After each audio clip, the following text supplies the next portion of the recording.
अब सत्यव्रत विस्मित हो उठा। उसने आज तक ऐसी मछली कभी नहीं देखी थी।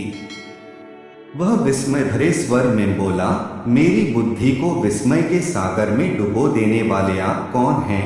मत्स्य रूपधारी श्रीहरि ने उत्तर दिया, राजन, हयग्रीव नामक दैत्य ने वेदों को चुरा लिया है। जगत में चारों ओर अज्ञान और अधर्म का अंधकार फैला हुआ है। मैंने हयग्रीव को मारने के लिए ही मत्स्य का रूप धारण किया है। आज से 7वें दिन पृथ्वी प्रलय के चक्र में फिर जाएगी।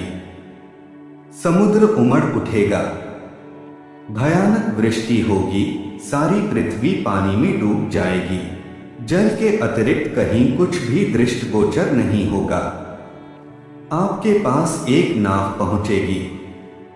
आप सभी अनाजों और औषधियों के बीजों को लेकर सप्तऋषियों के साथ नाव पर बैठ जाइएगा। मैं उसी समय आपको पुनः दिखाई पड़ूंगा और आपको आत्म तत्व का ज्ञान प्रदान करूंगा। सत्यव्रत उसी दिन सहरी का स्मरण करते हुए प्रलय की प्रतीक्षा करने लगे। 7वें दिन प्रलय का दृश्य उपस्थित हो उठा। समुद्र भी उमड़कर अपनी सीमाओं से बाहर बहने लगा। भयानक वृष्टि होने लगी। थोड़ी ही देर में सारी पृथ्वी पर जल ही जल हो गया। संपूर्ण पृथ्वी जल में समा गई। उसी समय एक नाव दिखाई पड़ी। सत्यव्रत सप्तऋषियों के साथ उस नाव पर बैठ गए। उन्होंने नाव के ऊपर संपूर्ण अनाजों और औषधियों के बीज भी भर लिए। नाव प्रलय के सागर में तैरने लगी। प्रलय के उस सागर में उस नाव के अतिरिक्त कहीं भी कुछ भी नहीं दिखाई दे रहा था। सहसा मत्स्य रूपी भगवान प्रलय के सागर में दिखाई पड़े।